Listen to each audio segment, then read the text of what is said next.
नमस्कार, मैं हूँ अर्चना त्यागी, साहित्य टीवी यूट्यूब चैनल पर और आज प्रस्तुत कर रही हूँ दीपोत्सव के उपलक्ष्य में अपनी एक लघु कथा जिसका शीर्षक है दियों का व्यापारी। तो प्रस्तुत करती हूँ अपनी यह मौलिक स्वरचित लघु कथा दियों का व्यापारी। दीपों का त्योहार पास आ रहा था और मेरी घर जाने की तैयारियां चल रही थी। हर साल छुट्टी लेकर घर जाता हूँ। दीपावली अपने घर पर ही मनाता हूँ। जो कुछ विशेष है इस शहर में खरीदता जा रहा था। काफ़ी भीड़ थी, इसलिए बाइक को एक सुरक्षित स्थान पर खड़ा किया और पैदल ही चल दिया। मेरे आगे यूं तो कई आदमी चल रहे थे, लेकिन जिनकी आवाज़ मैं साफ सुन पा रहा था वो दो मजदूर थे। कपड़े मैले और भाषा एकदम देहाती। देवड़ा यहीं से लेना है कि अपने गांव से ही? एक ने दूसरे से पूछा। हम तो कहीं यहीं से थोड़ा बहुत ले लेंगे, डिज़ाइन वाला है यहाँ पर, गांव में एकदम साधारण मिलता है, दूसरे ने जवाब दिया। हम भी यही सोच रहे हैं, वैसे भी कौन सा वापस आना है, दिवाली के बाद तो अपने गांव में ही रह जाए, पहला मजदूर बोला। ईका बोल रहे हो भाई? एकदम ठान लिए हो तुम तो? दूसरे ने पूछा। हाँ, ऐसा ही समझ लो। गांव में मजूरी कम है पर लाभ भी बहुत है।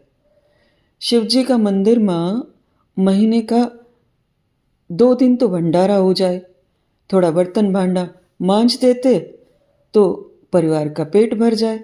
पर यहाँ मजूरी तो दुगनी है, मानते हैं, पर खर्चा भी तो सब अपना ही है। रहने की खोली, कपड़ा लत्ता और भोजन की व्यवस्था, सब इंतजाम करने में घर की खातिर तो कुछ बचत ही नहीं। मैं चुपचाप सब सुन रहा था और समझने की कोशिश भी कर रहा था। मैं पढ़ा लिखा मजदूर हूँ और मेरी स्थिति एकदम वैसी ही है जैसी इन अनपढ़ मजदूरों की। जिस दुकान से उन्होंने दिए खरीदे, वहीं से मैंने भी ले लिए। दूसरे मजदूर ने अपनी बेटी के लिए मिट्टी के कुछ खिलौने भी खरीदे। भीड़ बहुत थी, इसलिए दुकान वाले ने तीनों के पैसे एक साथ ही जोड़ दिए। उसे लगा कि ये दोनों भी मेरे साथ ही आए हैं।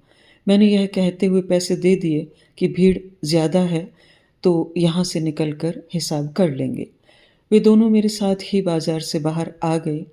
कितना पैसा आपको देना है, बोलिए तो? दोनों ने एक साथ पूछा।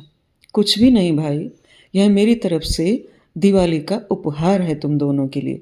ऐसा क्यों करते हो भाई? हम तो तुम्हें जानते भी नहीं हैं, उसी मजदूर ने कहा। दरअसल तुम्हारी बातों से मुझे भी रास्ता नजर आ रहा है। मैं भी इस शहर में आया था नौकरी करने। अब सोचता हूँ अपने गांव वापस जाकर कोई व्यापार शुरू करूं और तुम्हारी तरह दिवाली के बाद वापस नहीं लौटूं। अच्छा, ये बात है। हमरे 2 बच्चे भी हैं, मजूरी इतनी नहीं कि उनको साथ ले आएं, इसलिए सोचा कि हम वहीं क्यों न रहें, कुछ काम धंधा वहीं ढूंढे। गांव में ना ही तो शहर में सही, रोज घर लौट जाएंगे। यहाँ से तो किराया इतना ज़्यादा है कि जब से आए हैं गांव में लौटे ही नहीं हैं। मैं भी तुम्हारे साथ चलते हुए यही सब सोच रहा था। मेरे बच्चे अभी नहीं हैं, लेकिन माता पिता तो हैं। जब से आया हूँ किराए का सोचकर जा ही नहीं पाता हूँ। वे दोनों बातें करते हुए आगे बढ़ गए और मैं अपनी बाइक पर सवार होकर चल दिया। मन में एक बात बार बार आ रही थी। क्या समझ का पढ़ाई लिखाई से कुछ लेना देना है? अगर है तो मेरे दिमाग में यह बात अब तक क्यों नहीं आई? चलो, कोई बात नहीं, देर आयद दुरुस्त आयद। व्यापार करना है। आज एक कीमती आइडिया खरीद लिया है दियों के बदले। यह थी मेरी स्वरचित लघु कथा दियों का व्यापारी। अगर पसंद आती है तो वीडियो को लाइक कीजिए।